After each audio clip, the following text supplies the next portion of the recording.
생활 속 법률 히어로 이승우 변호사의 사건 파일.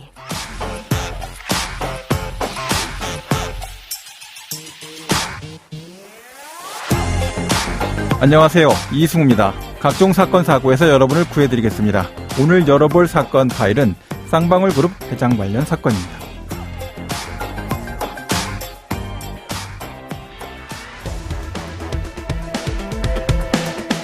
검찰은 두 사람에 대한 체포영장을 발부받아 인터폴의 적색 수배를 요청하기 위한 절차를 빠르게 밟고 있습니다. 사건 파일 오늘은 최근 쌍방울 그룹 전현직 회장에 대해서 인터폴 적색 수배가 요청되는 그 부분에 대해서 이야기를 좀 해보려고 합니다.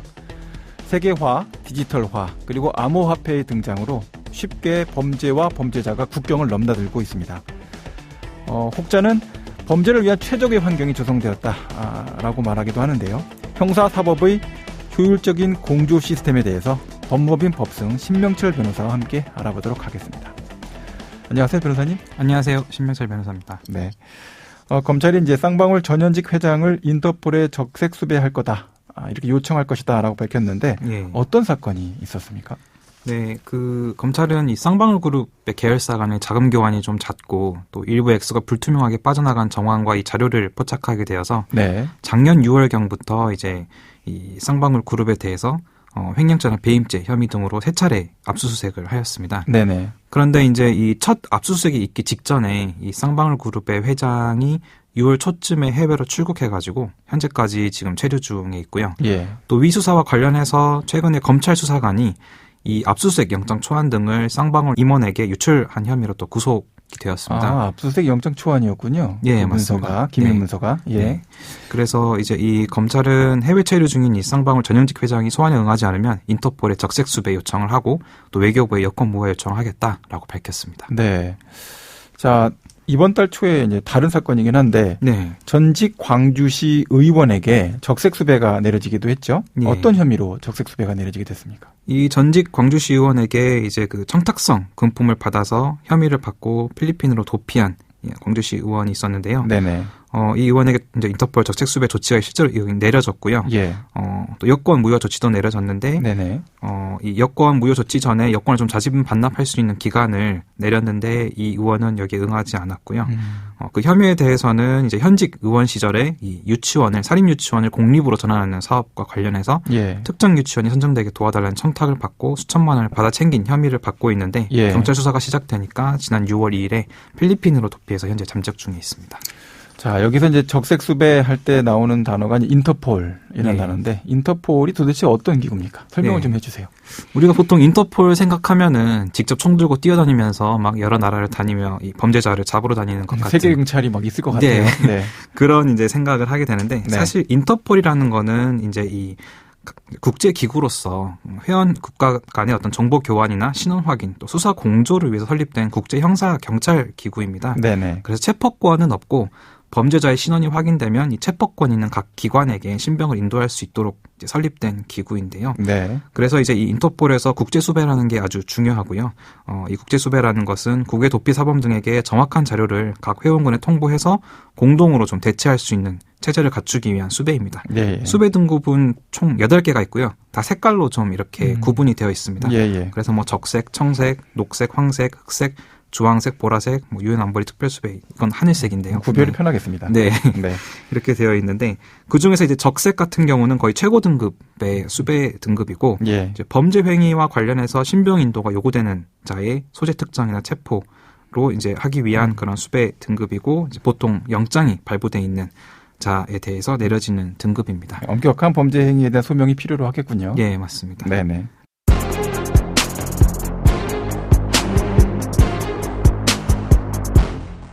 자, 그럼 쌍방울 그룹 전현직 회장에게 적색 수배가 내려지게 된다면 이분들은 이제 어떻게 되는 겁니까? 네, 이 적색 수배가 내려지면 이제 회원국 경찰이 우리나라 체포영장을 가지고 수배자의 신변을 확보하게 됩니다. 네. 따라서 이제 적백 수배 요청 기준도 뭐 무조건 영장이 나왔다고 바로 청구할 수 있는 건 아니고요.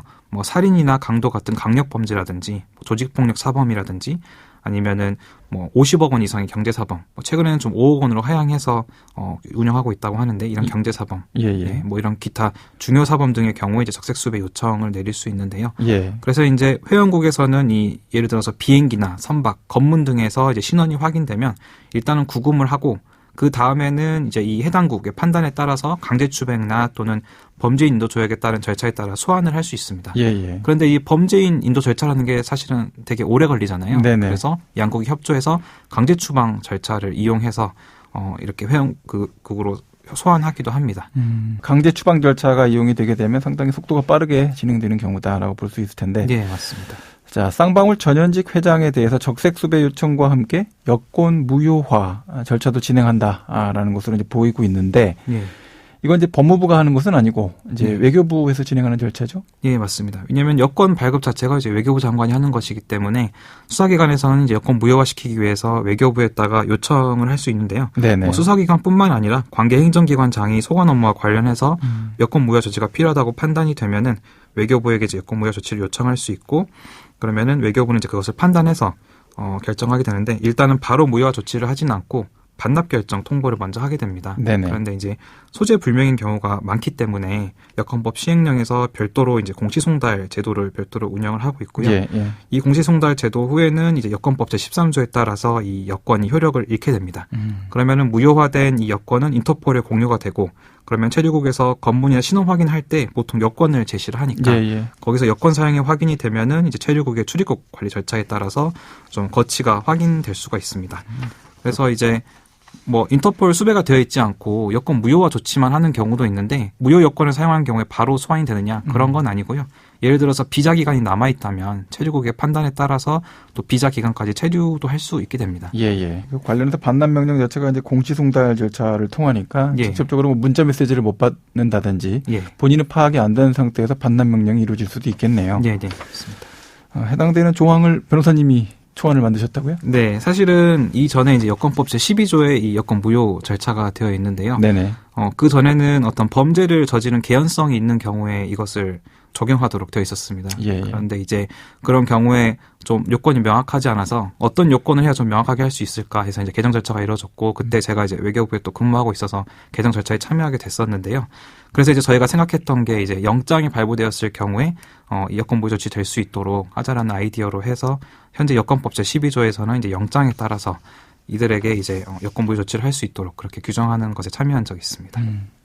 해당 조치가 형식적인 어떤 판단 기준에 따라서 하게 되니까 예. 선명하게 혼란을 좀 야기하지 네, 않게끔 만들어지는 그런 아주 강력한 효과가 있는 것 같습니다. 예.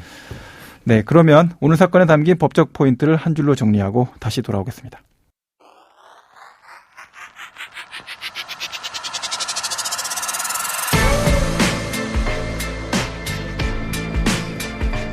이럴 땐 법대로.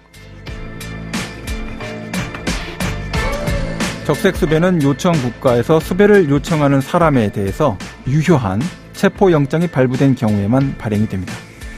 적색수배의 기능은 각국 경찰권의 법령에 따른 수배, 또 범죄인의 인도, 그리고 이와 유사한 적법한 조치를 이제 목적으로 수배자의 위치, 또 수배자를 구금하고 체포, 이동 제한할 수 있게끔 하는 것입니다. 따라서 적색수배를 받게 되면 수배자는 공항 및 항만을 자유롭게 이용해서 이동하는 것이 불가능해지게 되고요. 체류국의 형사법 절차에 따라서 호텔이나 주거에서 체포될 수 있는 상태에 놓이게 됩니다.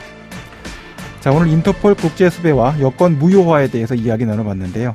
마지막으로 이 제도들 관련해서 변호사로서 법적 조언을 좀 해주시죠. 네, 이 사건과 같이 국내에서 조사 중이거나 어떤 범죄 혐의를 받고 있는 상황에서 외국에 체류하게 되면, 그러면서 또 소환에 불응하게 되면 여권 무효화 조치라든지 인터폴 적색수배로 이제 외국에서 계속적 체류가 어려울 수 있기 때문에 네. 자신에게 제기된 국내 조사 절차에 대해서는 좀 적극적으로 대응해야 할 필요가 있다고 보여지고요. 네네. 여권 무효화 조치 같은 경우는 외국에서의 신분증을 박탈하는 강력한 조치이기 때문에 엄격한 절차 하에 시행되고, 또 이제 거주지가 외국인데 자기도 모르게 국내에서 고소에 휘말린 경우도 억울하게 여권 무효 조치를 받을 수 있는 경우도 있기 때문에 그럴 경우에는 절차와 여권의 정당성 여부를 따져봐서 대응하는 것이 좋겠습니다. 예.